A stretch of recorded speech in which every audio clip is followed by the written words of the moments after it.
This is Dan Schneider. On this Dan Schneider video interview, the subject is the multiverse. Dr. Marcelo Gleiser is my guest. He is a physicist and astronomer, and we'll be talking about that subject. Dr. Marcelo Gleiser is my guest. The topic is the multiverse, whether it exists or not. Marcelo, welcome. If you could give a little bit of background information about who you are, your interest in the subject at hand, and any books you published. Sure. I am a professor of physics and astronomy at Dartmouth College. I'm also the Appleton Professor of Natural Philosophy, which is a very old endowed chair that they have there, which is a wonderful name because I like to think of myself as a natural philosopher, that is, someone that not just does the science, but also thinks philosophically about what the science that I'm doing means in a broader context.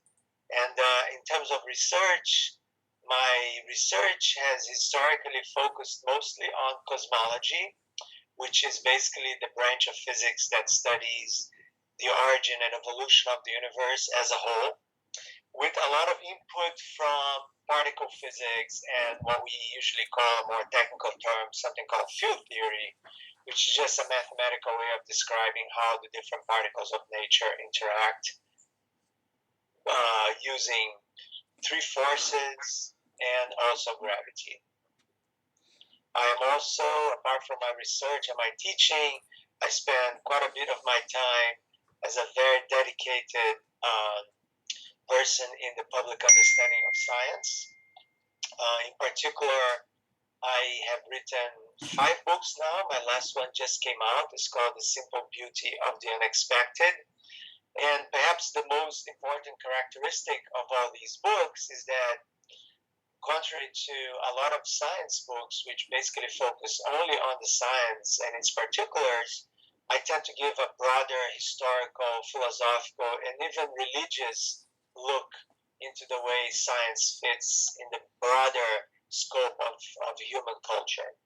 It's interesting you mentioned that and call yourself a natural philosopher because I have a series of trilogy shows that I do on big subjects like the nature of existence, consciousness, death, evil, where I will have a theologian, a philosopher, and a scientist give their different points of view on the same subject. And a lot of people don't sort of understand that science really grew out of philosophy, but there weren't any scientists 200 years ago. Newton wasn't a scientist; he was a natural philosopher. He wouldn't have recognized the term scientist. That's absolutely true. In fact, apparently the term scientist was created in Germany in the 1830s or so. So you're right. I mean, before that time, we were all natural philosophers, and I really like that term a little better, because in terms of the split between science and philosophy is really a symptom of a much bigger split in the way we think about the world and how we fit in it between the sciences and the humanities, what sometimes people call the two cultures, right? I mean, the culture of science and the culture of the humanities. And honestly, there is a lot of animosity between the two, and a lot of misunderstanding as well. There are language issues. Definitely, they become major barriers of mutual conversations. Well, I want to talk about some of the big points regarding people who believe in a multiverse, both theoretically and its greatest proponents. I noticed that in your work you had something called the Drake equation for the multiverse, and for people who may not know, Frank Drake is who it's named after. And about 50 years or so ago, he'd come up with this equation with 7 or 8 parts. How many stars in the universe, or how many stars in a galaxy, times the number of stars that could, hold life, and a series of factors to get that. Now we've gotten probably the first 2 or 3 parts of that initial equation now, especially with the finding of exoplanets. But what is the Drake equation as it applies to a multiverse rather than just our cosmos or galaxy? Right. So I wonder if it's a good idea to also explain what the multiverse is. Yeah, go ahead. So, as you know, the more we seem to learn about the universe, the less important we seem to become. We were the center, and then we were kicked out of the center. The sun became the center, and then we have Our galaxy as the center, and then suddenly our galaxy is not the center; it's just one in hundreds of billions of other galaxies, and then the universe is expanding. And the latest incarnation of this, and it's really coming out of some very beautiful theories about the very early universe, where even our universe may not be the only universe that exists, but may actually be one among many other universes. And so the set of all these universes is what people tend to call the multiverse, right? And if that's the case, then all sorts of questions come up. One of them being why our universe is different, or is it different than other universes? You know, how common is our universe among the soup of other possible universes? And so the Drake equation, as it was originally proposed by Frank Drake in 1960, was an equation to decide what is the to evaluate or estimate really what is the probability there could exist another intelligent civilization out there in our galaxy, right? So in order to do that, you have to have all these terms that are sort of related to one another, starting with how many stars are born per year in our galaxy, how many of these stars have planets, how many of these planets are in what's called the habitable zone, that is the zone where water is liquid and it's warm enough for chemical reactions to occur fairly quickly so that you can have metabolic biochemistry that is very important for life.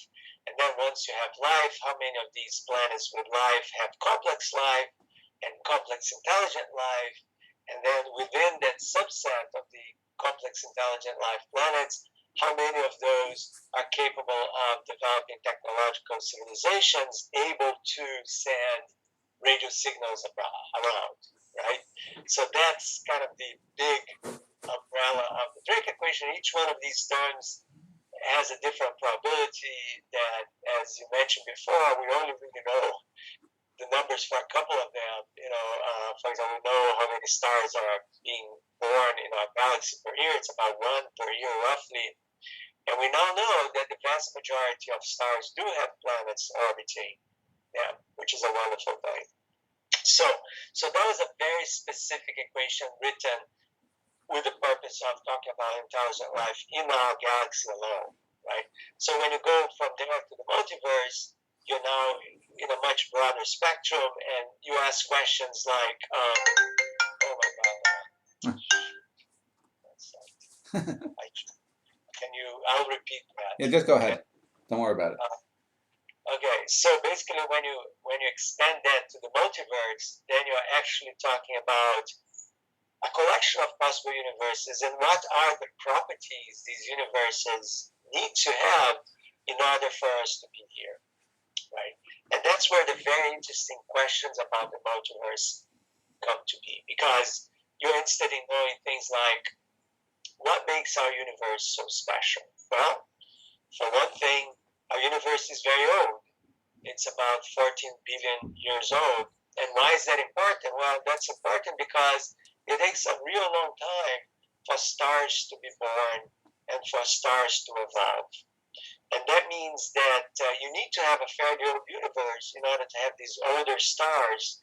And within these older stars, you're going to have some of them with planets conducive to life. So a very young universe, that is a universe that lives hundreds of millions of years, it's not going to be a good candidate. And there are physical properties in the universe that essentially control how old the universe is going to be and what kinds of stars it could create. Or not. Some universes may not have any stars at all. So basically the idea then is that you come up with sort of a different set of possibilities talking about different universes that could have life or not life. And that's what the Drake equation is for the multiverse as a whole.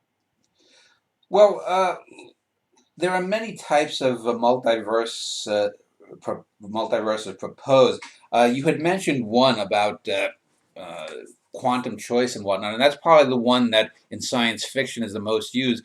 And I just wanted to clarify something because I've done a number of these shows about the multiverse, and I've spoken with a number of other physicists in other shows, and the idea that a universe branches off after every quantum choice, to me, has always seemed untenable for this reason, because assuming, let's say, that our current universe is populated with other creatures that have even minimal sentience, like a fly who can choose to go left or right, it would seem to me that in every millisecond there would be a near infinity of universes being created. And my one of my objections has always been, well, if matter can't be created, nothing comes from nothing.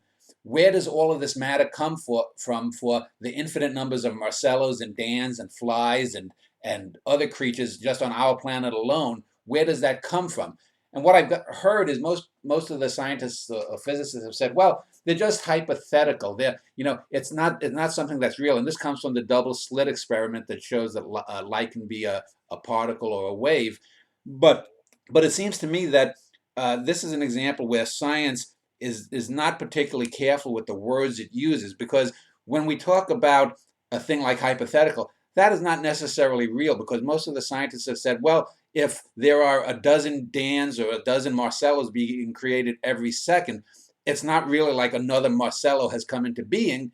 It's just hypothetical. So if that's so, it's not really real. So when we talk about, say, the quantum idea of a multiverse, that's just hypothetical. There really aren't billions of Marcellos being created every hour.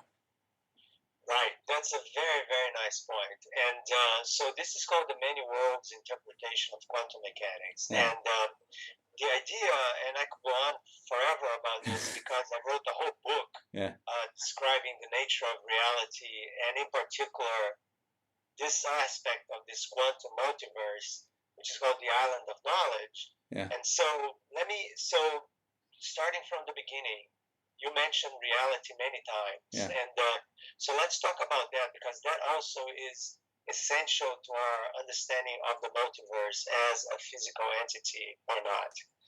So when we say what is reality, right? I mean, it's quite a loaded question, and the immediate answer that people will give you when you say what is reality is that, well, no, it's what we perceive with our senses, right? I mean, so you can see, you can hear, you can taste, you can touch, and all this information is gathered by your sensory organs, and it's integrated in your brain into what you would call reality. This is the world I live in.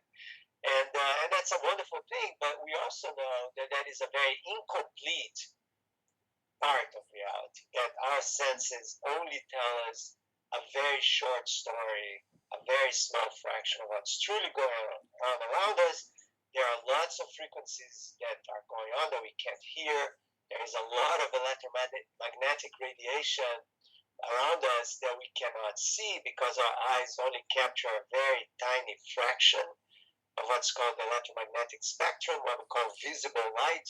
There is infrared, there is ultraviolet, there is X-rays, there is gamma rays, there is all sorts of radio waves all over the place. So if you could see in all those wavelengths, reality would look completely different from what it looks right now. So it is very important to distinguish between perceived reality and the true nature of reality.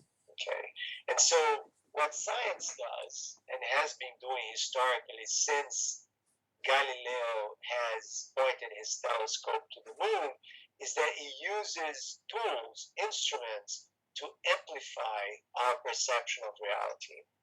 I call these things reality amplifiers. So once you have telescopes and you have microscopes and you have particle detectors and you have Geiger counters and MRIs, you expand your view of reality to encompass much more than we can perceive naively through our senses. So this is a wonderful thing, because as you do that, you see more and more of the world, which is exactly what we want to do.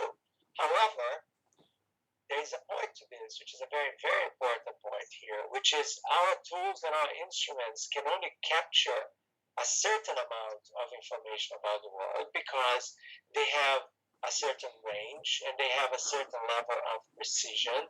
So you know that Galileo's telescope, for example, could not see that Saturn had a ring because it didn't have powerful enough lenses to do that. So he said that Saturn appeared to have ears, Yeah. because it's not this bulging around but not. So as we increase the power of our telescopes, of course, we can see much, much more of physical reality, but there is always a limit. The same with the world of the very small. There is always a limit to what we can perceive, with particle physics, etc., which has a very profound implication to our conversation, which is the fact that there is always going to be aspects of reality which remain unknown to us. And so there is this mystery out there, and we crack some of it, but we don't crack all of it, and we can't.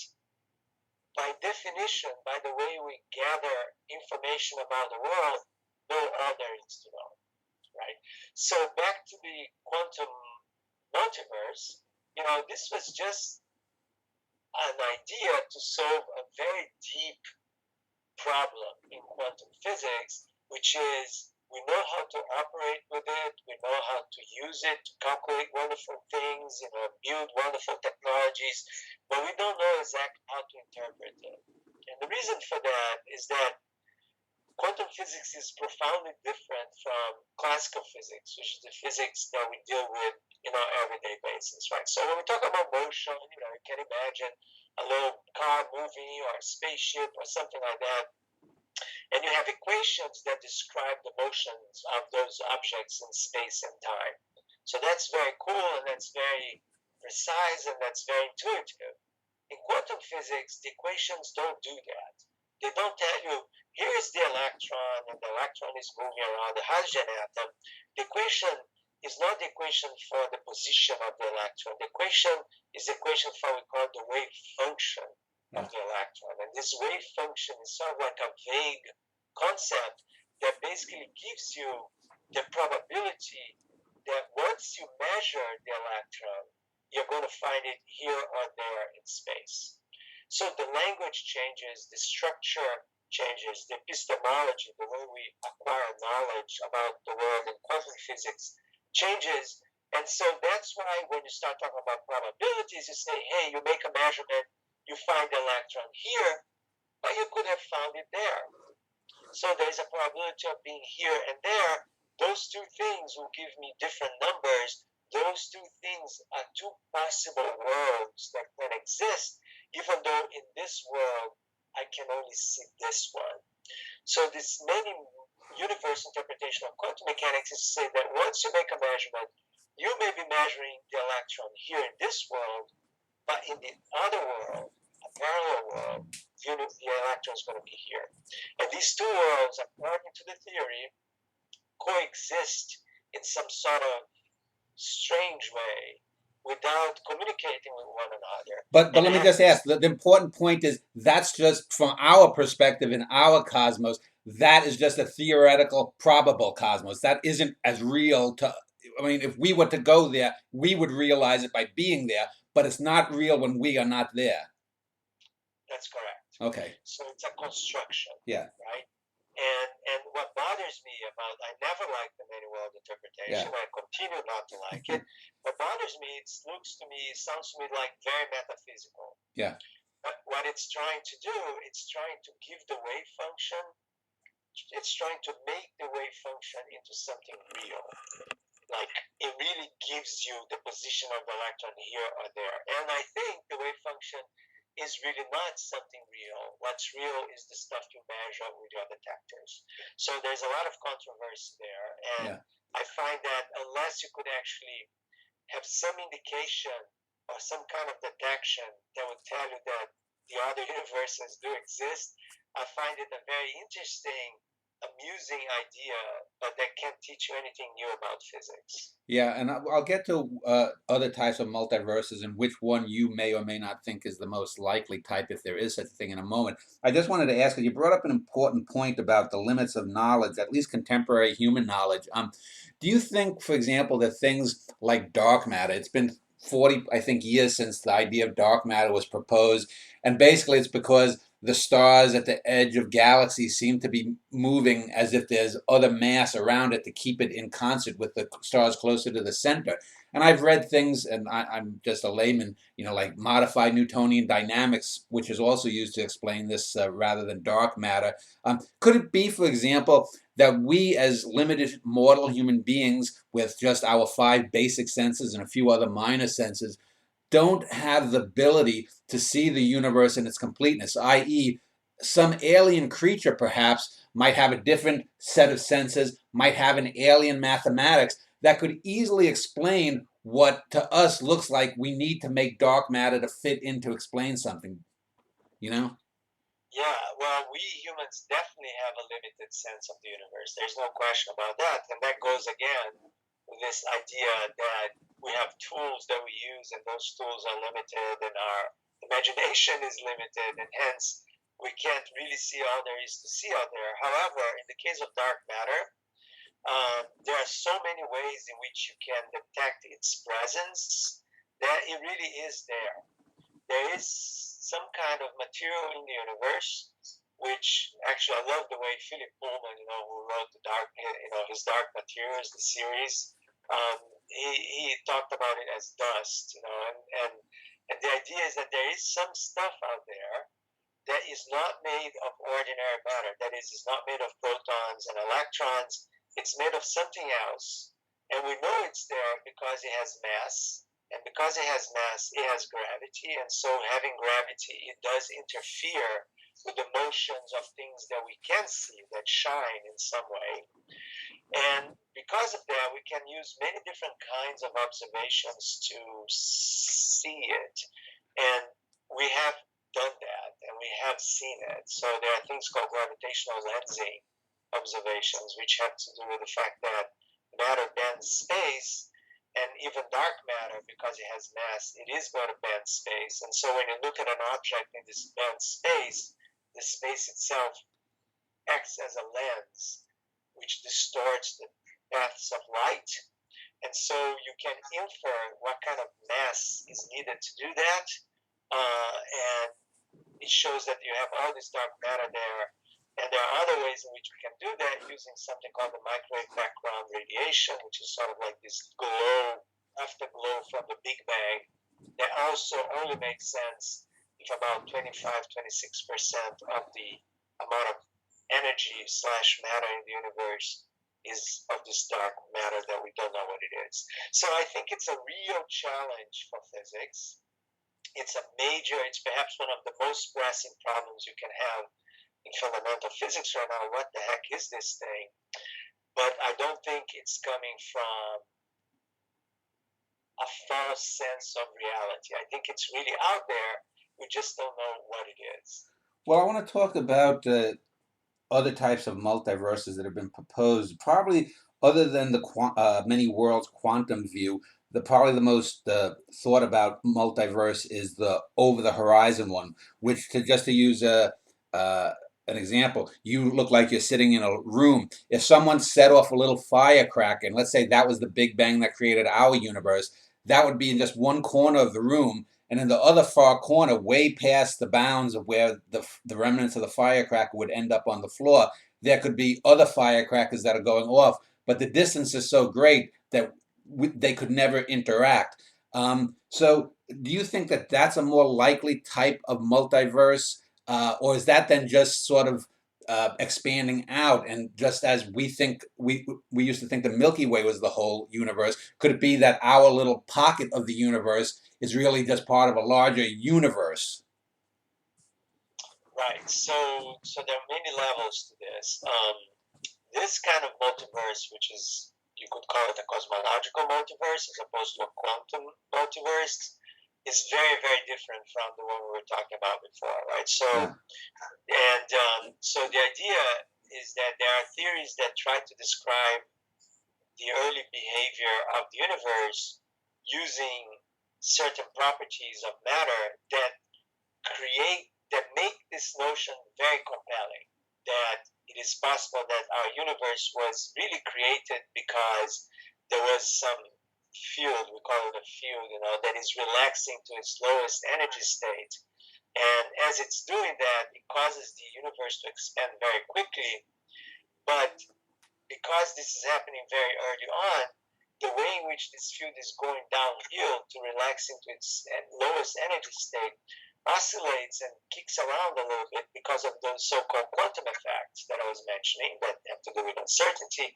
And it turns out that sometimes, it gets kicked up and then it goes down. And every time you have these different oscillations or different kinds of behavior in different parts of space, this field is going to have different amounts of energy.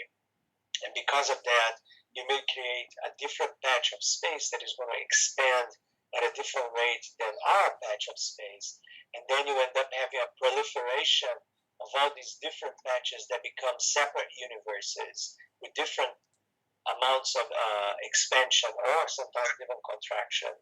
So that is called the inflationary multiverse. It comes from this notion that very early on in the history of the universe, there was a period of very extreme expansion of space, and that is where this sort of going downhill. As long as this field is relaxing to its minimum, you have this very fast expansion, and this expansion can kick around. And in different parts of the universe, this field may have different values, and hence you have these different separate blobs that grow very fast and become your different firecrackers, as you were talking about, right? So that's one kind of cosmological multiverse. So let's talk about this one for a second. The idea is very compelling because it depends on something that we really want to be true. We want this notion that the universe had a very fast expansion to work out because it solves all sorts of problems later on, right? So there's this sort of compelling sociological need that we have to, hey, this idea is really good, I hope it's true. And if it's true, one of its possible consequences is this kind of proliferation of nearby universes. Now, two things here. One is we don't know if this theory is true. We don't know if the mechanism that we're using to describe this theory, that is this field rolling down, is correct or not. It may be a very, very oversimplified model of what truly went on very early in the universe that we still have no clue about, right? And furthermore, those separate universes are outside our reach. So when you talk about firecrackers, what you really meant is that in order to make sense of what's going on, you need to gather information from objects which are very far away. This information travels at most of the speed of light, which basically means that given the fact that the universe has a finite age of 14 billion years, light, using us as a reference point, could only have traveled from far a distance to us, and this distance happens not to be 14 billion light years, because that would be the case if the universe doesn't expand, but because the universe does expand, light gets sort of like a lift, and kind of like a surfer riding on a wave, it travels farther out, and it can go to about 46 billion light years. Still, 46 billion light years is an enormous distance, but it's still a finite distance. And that is as far as we can possibly see or receive information in the universe. A very simple analogy is when you go to the beach and you look out at the horizon, right? Just the horizon is this funny place where the ocean and the sky touch.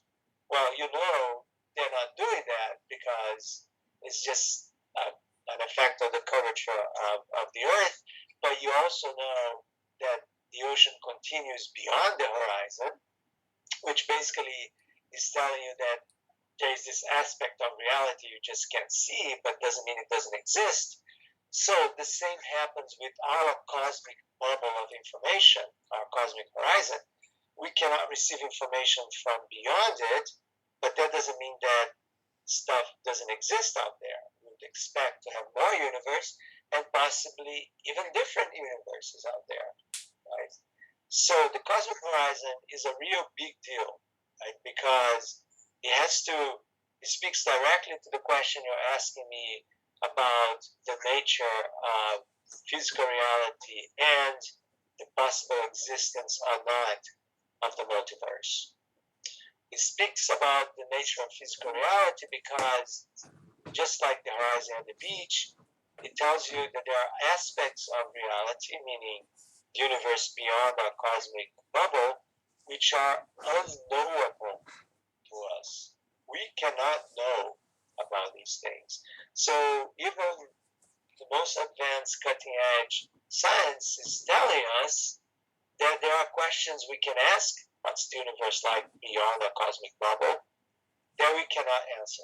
So beyond the cosmic bubble, could there be, do you think it's possible there could be universes that had their own separate big bangs, for example? That may have Yes, had a big bang 50 billion years ago. that's right. There could be. Yeah. Yes, absolutely. That's the idea. That's the hypothesis Yeah. with a capital H of the multiverse. So if that's true, then that reduces our capital B big, capital B bang to just a lowercase big bang in one little area of a larger multiverse. Right. But, on the Yeah. other hand, it is our Big Bang. So Yeah. to us, it's all that matters. So there's a whole humanistic take on this, which I call actually human centrism, which we can talk about later, Yeah. which says that, yeah, it's true, it's just another Big Bang, but, well, it's not true. It possibly is true. It's just a Big Bang, but it is our Big Bang, and that makes a very big difference in our perception. Yeah, and the reason I'm niggling on some of these points is I know human beings, we have very limited abilities to understand things. The concept of deep time in geology was something when people thought the Earth was only a few thousand years old. It's hard, for example, for humans to encompass nothingness, because when we talk about the Big Bang and we say, well, it's moot to talk what came before the Big Bang, there was nothing, we immediately think of blackness. But blackness isn't nothing. Blackness is something. And so it's almost irreducibly impossible for our little primate brains to just total nothingness. Let me ask you, though, since you've described a couple of multiverses, what is your personal opinion, if there is a multiverse, what the most likely type of multiverse is? You seem to have ruled out the quantum type. Was the one that you just described, the sort of over the horizon, is that more in tune with your thinking, or is there another type of a multiverse you think might be more plausible? No, this is to me the most plausible one. The one that the fact that if the universe really had this very fast period of inflation, we call it cosmic inflation, which depended on a field going downhill, then quantum fluctuations would necessarily create these neighboring universes that may exist out there, even though we can't get to them. Right? The other possible multiverse is coming from string theory, right? In particular, superstring theory. And that's a completely different kind of multiverse. And here, you are talking about string theory, which is basically an attempt to construct a theory that tries to reconcile gravity with quantum physics, which is a real big problem. And in order to do that, he calls for a radical rethinking of the nature of physical reality, right? What we call ontology, right? So we tend to think in terms of particles and forces or fields moving about in space. What string theory does is says that the fundamental entities of matter are not little particles, little bricks of stuff, but are vibrating strings. And these strings are basically like tubes of energy that vibrate with different frequencies, and each frequency can be associated with a different kind of particle. So the electron is a mode of vibration, the quarks are different modes of vibration, the photons, particles of light, are different modes of vibration, etc. Right? And in order to do that, and it to be a mathematically sound theory, superstrings ask for two things. First, that we exist in 10 space-time dimensions. That is 9 dimensions of space and 1 of time. So 6 more than what we're used to. Right? We're used to north, south, east, west, up, down. And string theory is saying, wait, there are 6 other dimensions out there that we cannot see. And it asks for something called supersymmetry. That's where the super and superstrings comes from, which basically is a hypothetical symmetry of nature that converts the particles that make up stuff, that make up matter, into the particles that transmit the forces between those particles of matter. So you have electrons and protons, and quarks, really, because protons are made of quarks, and you would have particles which are connected with these, which would have very different properties, right? And so superstrings depend on this idea of supersymmetry. Supersymmetry was proposed in the 70s, and it has not been vindicated yet. It has makes all sorts of predictions, and we haven't seen any of them. So there's a huge debate right now whether supersymmetry is dead or it's about to die, and if that happens, will superstrings also die as a viable theory or not? Things are very dramatic right now. The LHC, the big machine in Switzerland, is kind of squeezing the parameter space for supersymmetry in pretty bad ways, right? So, and that opens a whole different can of worms that we can talk about maybe another day. But I just want to explain that within the superstring theory, it turns out that the original motivation for this was a theory of everything, a TOE, and unfortunately that didn't pan out. And now, instead of having a single solution to the superstring equations, which would be our universe, you actually have the possibility of a huge number of solutions, a one with 500 zeros after that. And it turns out that this is interpreted as what people call the string landscape. And in this landscape, each one of these solutions correspond to a hypothetical universe, ours being one of them. Yeah. So this is a different kind of multiverse coming from string theory. And this would explain to people, if this is true, why people would sometimes, some religious people or even some scientists, believe that our universe is fine-tuned. It's just, it's not that there's the hand of God. It's just that if you roll a pair of dice, you 1 to the 500 or 10 to the 500th power times, you're just going to happen to occasionally get a universe that's conducive to what we would call human life, at least on one small little planet. Let me just ask you, though, in any proposed multiverse, even in, say, this one where it's lying over the horizon, would the fundamental constants of these other cosmoses be the same, i.e., might they be made all of antimatter? Might time run backwards? Might causality, instead of blowing your nose and then, throwing away a tissue, you blow your nose and a pink Tyrannosaurus Rex shows up behind you? Would there be other kinds of, properties to those universes, or would they be bound by the same forces that bound ours? Okay, so that's a good question. And in the case of the string multiverse, the idea is that each one of these solutions correspond to different sets of what we call fundamental constants of nature. Yeah. For example, the strength of gravity, the charge of the electron, the mass of the electron. These are all sort of like numbers that we need in order to construct our description of physical reality. We measure those numbers to be a certain thing here. Hypothetically, in these other string theory universes, they could vary, which probably means that in that case, stars may or may not form in these different places. If gravity is too strong, stars will become black holes. If gravity is too weak, they'll never coalesce into themselves, like blobs of matter. And so, yes, different possible string universes would have different physical properties. Now, you went a little beyond that. In your examples, you talked about things that would violate the current laws of nature. So there is a difference between the fundamental constants of nature and the laws of nature. Right? The laws of nature are things that we construct by looking at events, and after a long time, we come up with a set of patterns of behavior, and we say, look, this behaves very lawfully, so let's call this a law of nature. So, for example, the law of conservation of energy is a very important one that tells you that in every physical process and chemical process, the total amount of energy before and after is the same. right? Or the law of thermodynamics. This is called the first law of thermodynamics. The second one that says that in any closed system, over a long closed system is a system that doesn't exchange energy with the outside. After a long time, you see a growth in disorder. So this is what we call growth of entropy in a system. So these are laws of nature, and it is absolutely not clear at all. And there's a lot of conceptual confusion there about, just 1 second, Yeah. please.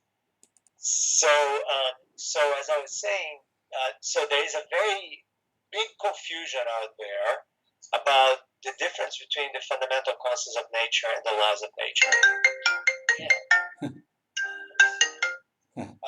Sorry about that. No problem. I'm not that busy usually.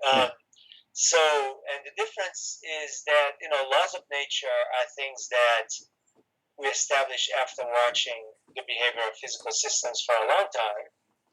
And there's no reason to believe that these different places will have different laws of nature, at least at this point. You can, of course, create metaphysical, hypothetical multiverses where everything is possible, but that's really beyond what the current science is telling us. Yeah. Well, let's get... I just wanted to make one comment about the fine-tuning that you mentioned, which is a very important one, which is that, so before the string multiverse, people were really scratching their heads, trying to figure out, okay, what makes our universe so special? Right? Why are these fundamental constants so conducive to life? Is it preordered? Is it, there's this thing called the entropic principle about this.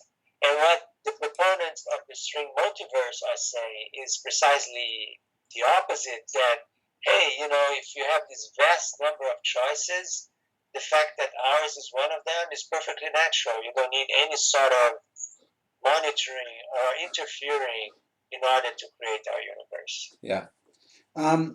Now, like I said, you call yourself a natural philosopher, but one of the things that the word science is most used in is the scientific method. And for anything to go from mere hypothesis to theory, it has to be falsifiable under the scientific method. And again, I'm a layman, so correct me if I'm wrong. So let's say if we do accept that the most likely type of multiverse would be a strings-based multiverse, give me 2 or 3 ways, say, that could be falsified, that a scientist could say, no, that cannot be because A, B, and C. That's a very, very good point. And that's what bothers a lot of people about the multiverse, including myself, which is, how do you know it's real, right? And if you cannot know it's real, is it still physics, or it's just idle speculation that will lead to nowhere? So there's a big split in the physics community here. Okay, so the more hardcore people, I guess I'm one of them, would say if you cannot come up with tests that confirm the existence of the multiverse, then this is pointless, right? And others would say, look, even if we can't confirm the existence of the multiverse, thinking about it is always useful. So let's just go ahead and think about it. And I'm okay with that, but there is a danger there, which is you lose track of what the scientific method is telling us, and you start creating a different kind of physics, which is a much flakier kind of physics, right? Which is not based on empirical validation, right? Now, on the other hand, the guys that say, but, if you confirm supersymmetry, that'll be a big step towards accepting superstrings. Yeah. Right? If you find somehow evidence of the existence of extra dimensions, there'll be another huge step towards accepting superstrings, right?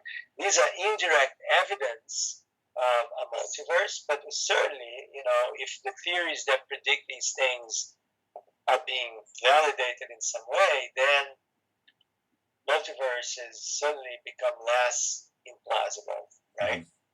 And there's a more direct, there's another test of the multiverse, which is a very interesting idea by Matt Klaban from NYU and Anthony Aguirre from the University of California, Santa Cruz, and collaborators, which says that, look, if there are all these coexisting universes out there, it is possible that as one of them expanded in the past, it collided with our universe, in its younger days.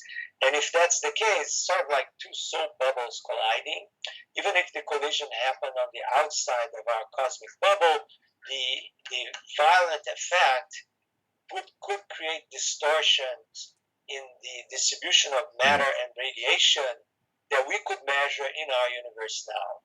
So these guys computed that if there was a collision with a neighboring, not really a collision, but a sort of a grazing, sort of brushing, of two universes, you would have these concentric patterns, circular patterns in the microwave background. Like dropping a pebble into a pond. Sort of like that, yeah. So they have a very distinctive signature. And so people have proposed that, they have looked at the data, and so far they haven't found it.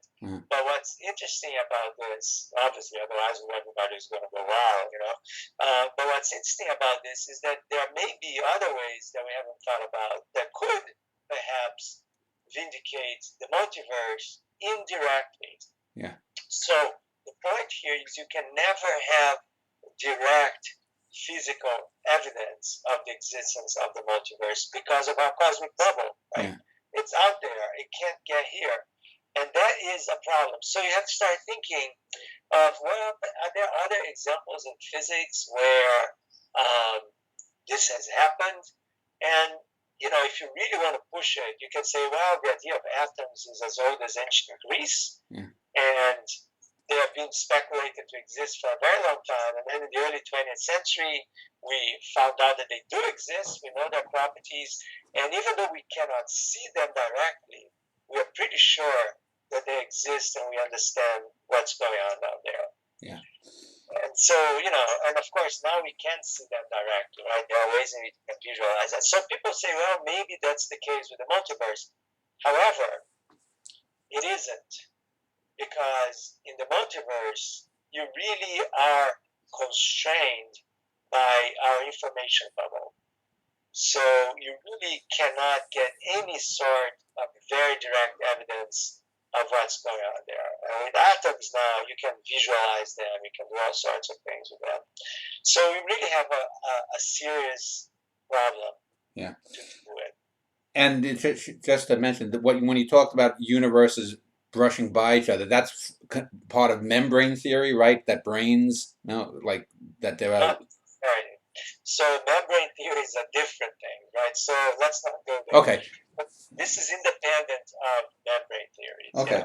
Yeah. So let me just wrap up the interview here. I'll give you a couple of minutes to summarize your thought. Let me just close with one final question, and then you can wrap things up.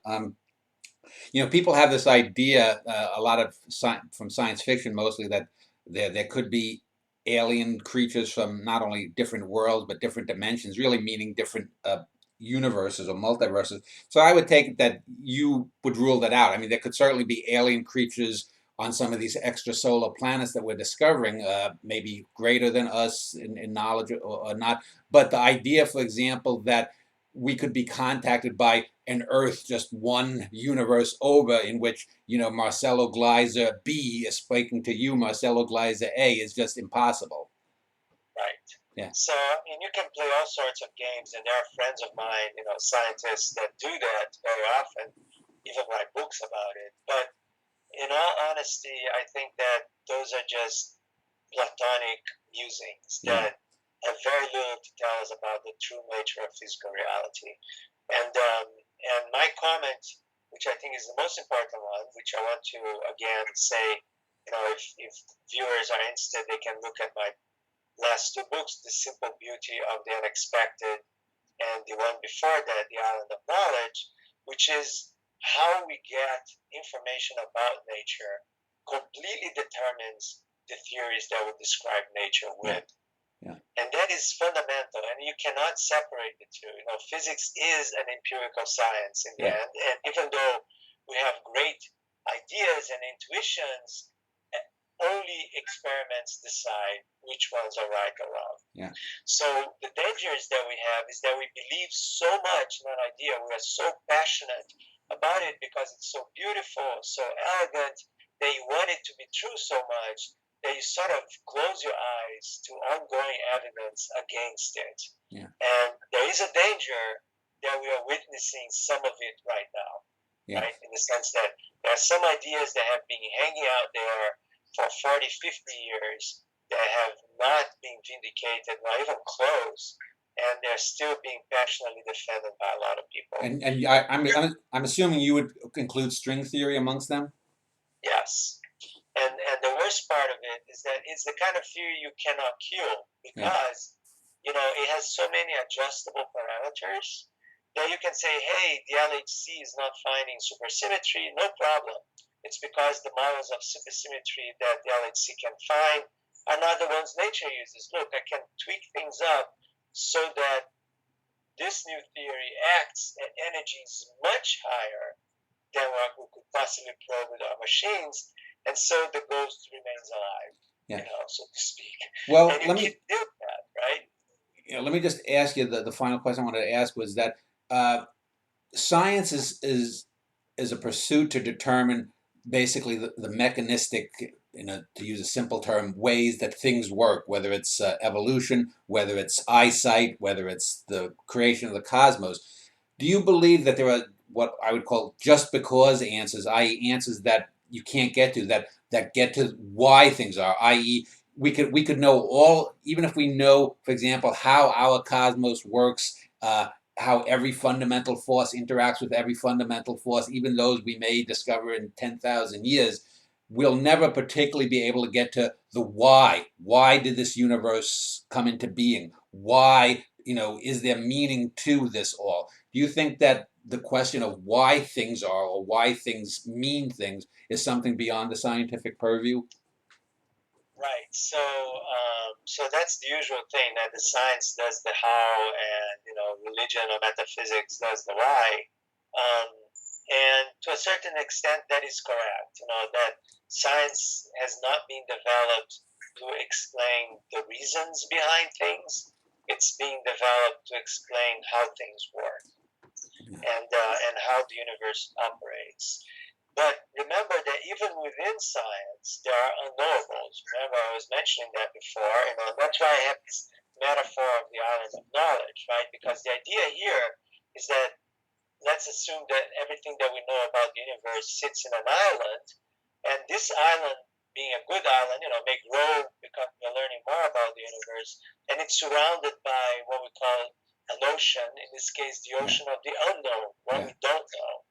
So the point is that as the island of knowledge grows, so do the shores of our ignorance, which is the boundaries between the known and the unknown, which basically tells you that the more we know about nature, the more equipped we are to ask questions about nature that before we couldn't even have thought about or imagined. And so the pursuit of knowledge, even within a scientific framework, is already sort of inexhaustible as long as we keep asking questions about the world. Apart from that, you're right that why questions are a very different nature, a very different kind of question. And you can ask rhetorical questions like why us or why the universe, and you're going to really be hard pressed to use science to justify those things. However, and that's very important, I think, and that's a point that I love to make, and I make quite frequently, is that does not mean that science does not give us a direction in our search for meaning, right? In fact, the subtitle of this Island of Universe book, Island of Knowledge book, is The Limits of Science and the Search for Meaning. Because as we ask these questions about origins, the origin of the universe, the origin of life, the origin of mind, we're really asking questions which are much older than science. These are questions that religions have asked forever, right? And so now those questions, that kind of thinking is part of our scientific discourse, and it's offering answers. We know where we come from in the sense of stardust. We know we are part of dead stars, that we are animated little nuggets of matter that came from stars that died 5 billion years ago. And the amazing thing about us is that we are these animated nuggets of matter that can actually ask questions about meaning.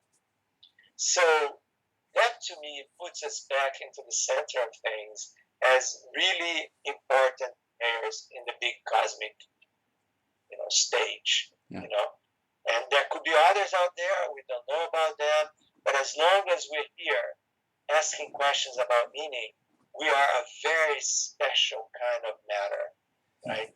Thinking matter. And we give meaning to our existence by asking these questions. And what really matters, or what makes it matter, is our wanting to know more.